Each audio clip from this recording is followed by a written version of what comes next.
சிறகடிக்க ஆசையில இன்னைக்கான ப்ரமோ என்னன்னு பார்க்கலாம். முத்து வந்து லோனுக்காக அப்ளை பண்ணியிருப்பாங்க. அந்த லோன் வந்து சாங்ஷன் ஆயிடும்.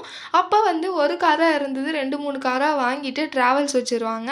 அந்த டிராவல்ஸ்ல நல்லாவே சம்பாதிப்பாங்க முத்து. அத பார்த்தா அண்ணாமலைக்கும், மீனாக்கும் ரொம்பவே சந்தோஷம்.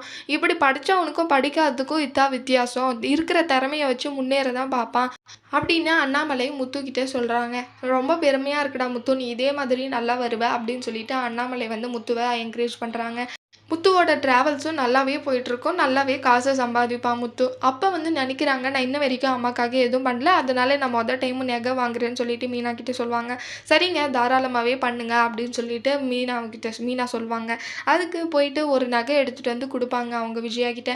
அப்ப அந்த விஜயா வந்து அதை இளக்காரமா நினைப்பாங்க. நான் என்ன இல்லாம இருக்கேனா? நீ குடுப்பேன்னு எதிர்பார்த்துட்டு உட்காந்துட்டு இருக்கேனா? எனக்கு ஒண்ணும் அதெல்லாம் வேண்டாம். எடுத்துட்டு போ உன்னோடது அப்படின்னு சொல்லிட்டு விஜயா அசிங்கமா பேசிடுவாங்க. திரும்பியும் முத்து ரொம்பவே ஃபீல் பண்றாங்க. நான் தப்பு பண்ணாலுமே புரிஞ்சுக்க மாட்டேன்றாங்க. நான் நல்லது பண்ணாலுமே புரிஞ்சுக்க மாட்டேன்றாங்கப்பா. அண்ணாமலைகிட்டயும், மீனாகிட்டயும் சொல்லிட்டு ரொம்பவே ஃபீல் பண்றாங்க. விஜயா எப்பதான் முத்துவோட அன்ப புரிஞ்சுப்பாங்கன்னு வரப்போற ப்ரோமோல பார்க்கலாம். இந்த வீடியோ பிடிச்சிருந்தா லைக் பண்ணுங்க. பாய்.